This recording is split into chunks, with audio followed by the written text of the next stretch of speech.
ويقولون طاعة فإذا برزوا من عندك بيت طائفة منهم غير الذي تقول والله يكتب ما يبيتون فأعرض عنهم وتوكل على الله وكفى بالله وكيلا. أفلا يتدبرون القرآن ولو كان من عند غير الله لوجدوا فيه اختلافا كثيرا وإذا جاءهم أمر من الأمن أو الخوف أذاعوا به ولو ردوه إلى الرسول وإلى أولي الأمر منهم لعلمه الذين يستنبطونه منهم ولولا فضل الله عليكم ورحمته لاتبعتم الشيطان إلا قليلا.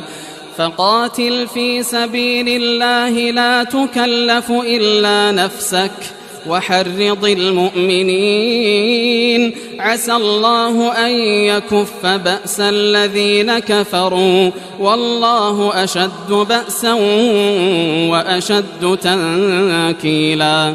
من يشفع شفاعة حسنة يكن له نصيب منها ومن يشفع شفاعة سيئة يكن له كفل منها وكان الله على كل شيء مقيتا.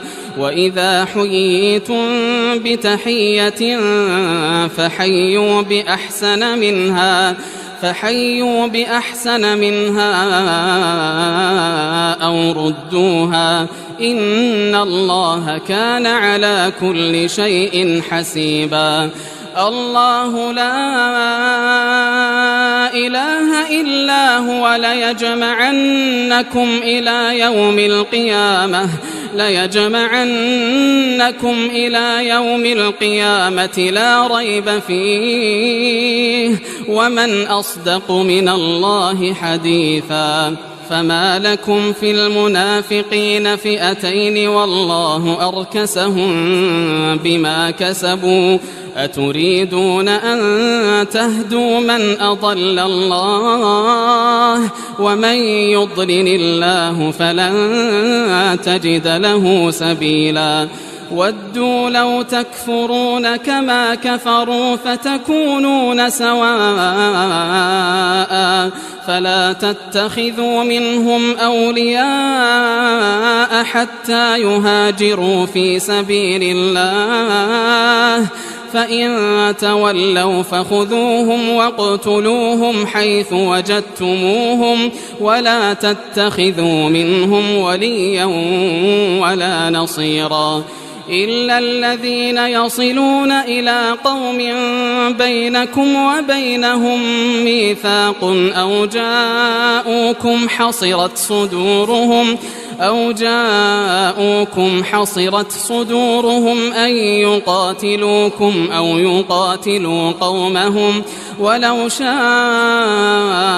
الله لسلطهم عليكم فلقاتلوكم فإن اعتزلوكم فلم يقاتلوكم وألقوا إليكم السلم فما جعل الله لكم عليهم سبيلا.